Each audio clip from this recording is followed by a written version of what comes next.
Salut Joseph, justement ñu ngi koy wax léegi le Conseil des ministres a examiné et adopté une révision de la Constitution et une modification du code électoral lépp ci kaaw ñaari kaa yi Khalifa ak Karim et loolu day gën a firndeel que justement dialogue bi nga doon prôné yow que nit ñi dañu war a dem waxtaan yi ñoom en tout cas gis nañ ci seen bopp ndax am nañu gain de cause et que aujourd'hui kenn mënta natable en tout cas sauf surprise que 2024 ñoom duñu bokk ci élection yooyu. C'est une excellente chose. Que ñu adopté ko yóbbu ko Assemblée nationale xam Sénégal lan war a xam. que bu ñuy wax des élections inclusives. lii dafa bokk ci preuve dialogue ci preuve élection présidentielle inclusive boo xam ni ñëpp ay bokk parce que ñii dafa amoon lu leen tere woon bokk. ñu doon ñaari nit ñu fexewaat ba nu mën a bokk après avoir purgé leur peine. Après avoir c'est important. Après avoir purgé leur peine. après avoir dañu dem yoon atte leen te dafa am ñaar yu ñu dul bàyyi xel. Karim dafa doonoon ministre yor lu ko nguur jox. bi mu jógee ci bi nguur gi mu bokkoon jógee ci bopp réew mi ñu def reddition des comptes. ñu xool gisuñu dara loo xam ni ci wàllu liggéeyam dëng na wala luubu na. ñu xool ko daal ni ko kaay ñu xool sa am yow li nga yor ci koom-koom naka nga ko amee. xam lew na.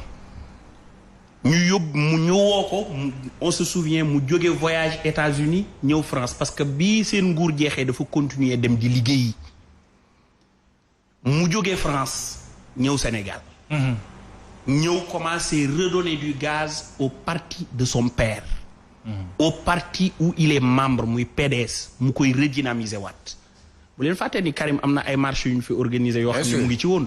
avec tout le groupe presque. qui restait au PDS. il a été accueilli de manière triomphale. ñëpp di ko gis. ñun ñi génn accueillir ko. mu génn fii après quelque temps ñuy dekkalaat cour boo xamante ni si bi ñu ko créé ñaari nit la mës a jàpp mais dundooy ni woon dindi na ko ñu dekkalaat ko. président Macky Sall ni woon ëttu attekaay bii pour ñi yoroon nguur gi la. of nag pour ñun la. donte of nag moom voilà liñ ci xam ñun ñëpp ko ci xamandoo jàppul kenn. ñu atte ko ci liste boo xam ne 25 personnes a ci nekk nga dégg procureur ndaw ni bi ma bëggee jàpp diw président Macky Sall moo ma ni bàyyi ko. muy Ablaye Balde. kon Karim moom la ñu ciblé woon mais ñu jàpp ko tëj ko injustement ndax dañu ko atte ci ëttu attekaay boobu ba daan ko moom mu wóolu justice sénégalaise bi attaqué leen ci yeneen organe ci yeneen ëttu attekaay. yu bokkul ak yi Sénégal mais yu Sénégal ratifié ba bokk ci ñooñu. tribunal arbitrage de Paris jox ko dëgg ba daan Sénégal 200 millions d'euros muy 130 milliards yu ñu ko war a fay ndàmpaay. bien sûr. lu ñu bari bàyyiwul xel.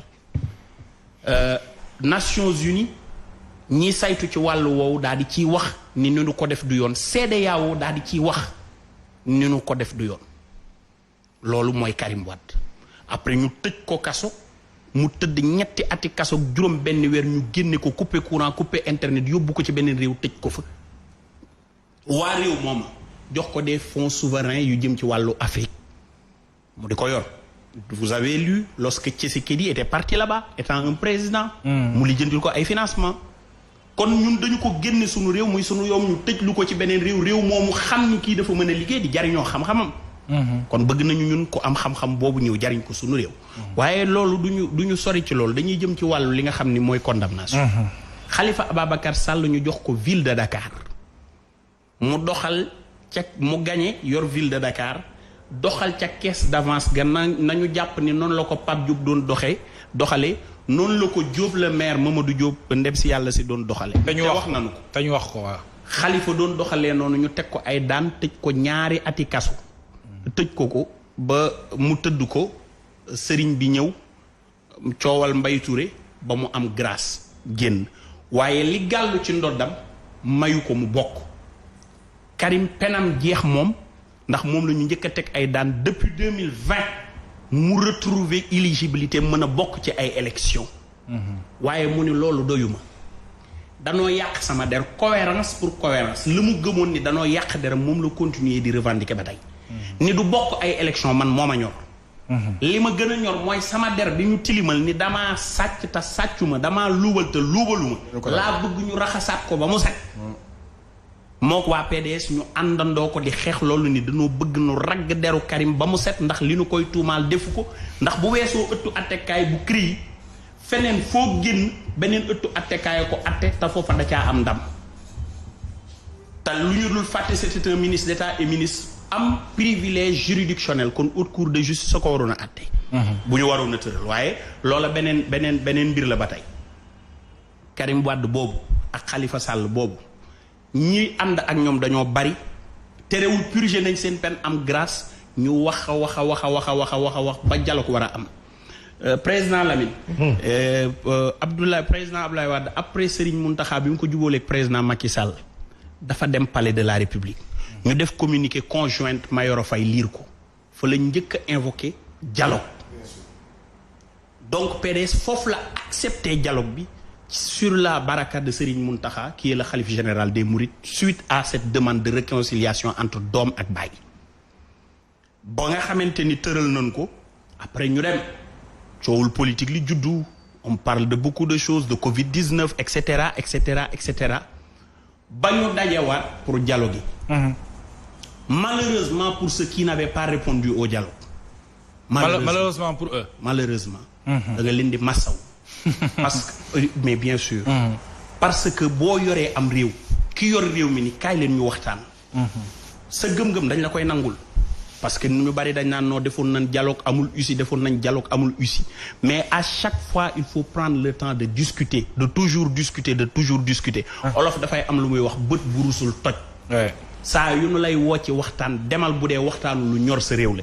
ñi demoon président Macky Sall ni leen amul enjeu amatul enjeu ñëw leen ñuy waxtaan amatuma lu may njuuj njaaj kon fii li ñuy waxtaanee moo fi ne def appel Khalifa Sall tey jii nii lu ko waay mënoon na wax waaye Yewwi Askan Wi Khalifa Sall est sorti avec brio ci dialogue bi mu demoon parce que opposition bi li ci ëpp y compris F24 fa nu ko doon yuuxoo seen combat majeur moo doon non à la 3e candidature président Macky Sall def double appel ni ñëw leen ñu waxtaanee ko waa F24 ci bi muy lancé dialogue bi Khalifa ni ko faawu ñu waxtaanee ko parrainage bi faawu ñu wax ci et yooyu yëpp bu ci nekk am na ay modification yu ñu ci def kon da ngay xam ni dialogue ba am na njariñ aspect bi ci dolliku mooy mode fast track boobu ñu wax lu nuy rafetlu la gaawal bi baral bi lu nuy rafetlu la parce que dañoo war a delloo siwaat ginnaaw ba atte nañu leen daan nañu leen tëdd nañ liñ leen daan ba nguur liñ lekk ci loxoy président de la république muy grâce mu gracier leen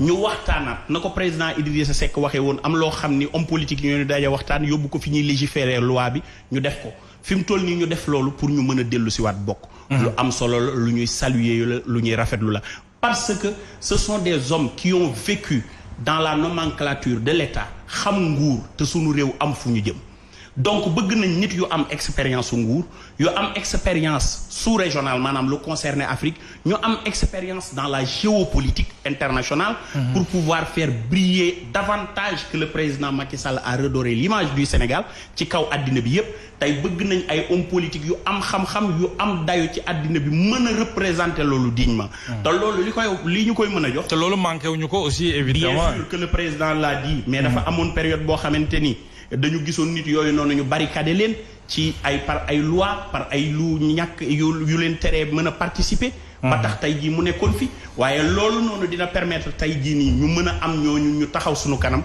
ku ci réussir doon président de la république mën a continuer le processus Bamba li mu wax li ci solo si mooy Karim Wade dafa doonoon ministre de la coopération internationale yor aménagement du territoire yor transport aérien ak infrastructure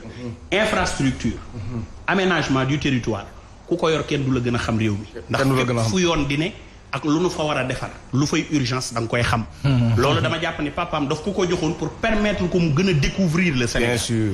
Le monde de la coopération bilatérale et multilatérale ak inclusion de gouvernement international mu dugal ko ci muy la coopération internationale ba pare doon ministre d'État kooku noonu la tey am na background bi mais dafa am leneen loo xamante ni dafa dolli ko ci Karim Wade il a fait 7 ans d'exil ci réew moo xam ni dafa am gaz ak pétrole di ko exploiter koppar yii jógee ci gaz beeg pétrole bi Qatar di exploiter ñu koy muy gis ni ñu koy dugalaatee ci seen biir société ba sax seen population du ñu sonn suñu feebaree faj ku bëgg a jàng ku war a investir ku bëgg a ubbi entreprise mën koo ubbi te sa état di la ci accompagner ndax moom il est là-bas non seulement il travaille avec eux di ko xool mais di ko dund dans son quotidien pendant 7 ans kon expérience boobu am na ko expérience gouvernementale am na. kon il sera le prochain président boobu. ni ngeen di waxee xam naa di nga ci ñëw sunu yeneen candidat yi lii du la neex xam nga plaidoyer bi am na solo de. xam nga waxtaan wax dëgg ca la. boo koy wax da nga koy wax li nga ko xam. bien sûr. bu ma waxoon léegi benn candidat ma wax la li ma xam ci moom. mais on parle du dossier qui concerne Khalifa Sall. et Sénégal volet bi muy jël te mosu koo jël mooy volet exploitation gaz ak pétrole. te loolu dañ ciy jëm te dafay baax ci suñu profilage des futurs candidats ñu xool leen ci. ku ci am background dañ la koy waxal. ku ci am xam-xam dañ la koy waxal. parce que bu doonee suñu président wala ku mu ci mënti doon ci ñooñu noonu ku ci doon suñu président. dafay tax. sunu réew gën a jëm ca kanam. et sunu réew buy gën a jëm ca kanam ñun ñoo koy jariñoo ñun ñi ci suufa suuf. donc loolu moom moo nekk ci profilu Karim Wade. C'est important. Et d'autant plus lorsqu'il était banquier ingénieur en finance nekk dans une banque. on a pu constater que banque suisse bi ak anglaise bi ñu fusionné il était conseiller ci pays africains yu bari par rapport à l'exploitation de leurs ressources minières ak les exploitations des minerais en diamant. kon lu mu xam la sur le plan des produits extractifs. D'accord. kon moom am na longueur d'avance ci li jëm ci kanam. Très bien. par rapport ak ñeneen ñi nga xam ne yeneen. D'accord. C'est la réalité. loolu nag lu ñu koy nangul la lu ñu koy waxal la waaye li nga xam ne moo concerné seen dossier pour ñu dugal ko assemblée nationale mu jàll. président Lamine daf ko définir ba pare. D'accord. Khalifa Sall da koo soxla am na fay député waa taxawu. Mi ngoog. PDS dañ koo soxla am nañ ñooy deuxième puissance parlementaire. nguur gi moo koy initier président Macky Sall am na fa 80 et quelques députés yu ñu jàpp ñuy waa Benno Bokk Yaakaar kon lii rek ça fait une majorité écrasante qui va faire passer la situation. Très bien. bu ci ñeneen d'accordul. D'accord, c'est loolu clair. loolu lañ ciy gis. Absolument. et espérons que ñi revendiquer une élection inclusive maanaam bu yooyu ñëpp mën a bokk bu projet bii ñëwee assemblée nationale dinañ wax ak seen ay députés ñu wote ko pour pouvoir effacer l'erreur commise de ne pas participer au dialogue pour les destinées du pays. Bien sûr. Très bien alors Kader gis nga gars yi moom vraiment vendre jaay nañu benn candidat muy Karima. xam naa ne c'est bien quand même c'est pas mal hein. Voilà maintenant mais bon bëgg naa nga wax ci waxaale également ci seen dossier bi ñu baral ngir seen bokk atum 2024 ci élection yi am. mais xam nga man Mohamed c'est bien hein, j'ai bien aimé lecture yi ñu ci def je pense que même c'est comme seen CV la ñu dellu si waat c'est bien seen parcours mais man ce qui m'a fait peur mooy kaawu Karim ak kaawu Khalifa. Deux hommes yoo xam ne ils ont pratiqué le gouvernement. Oui. Deux hommes yoo xam ne dañu am carrière intellectuelle et carrière homme d'État yoo xam ne si ne nii pratiqué nañ le gouvernement xam nañ li nga xam ne si moom naka la gouvernement di doxee. système bi naka lay doxee.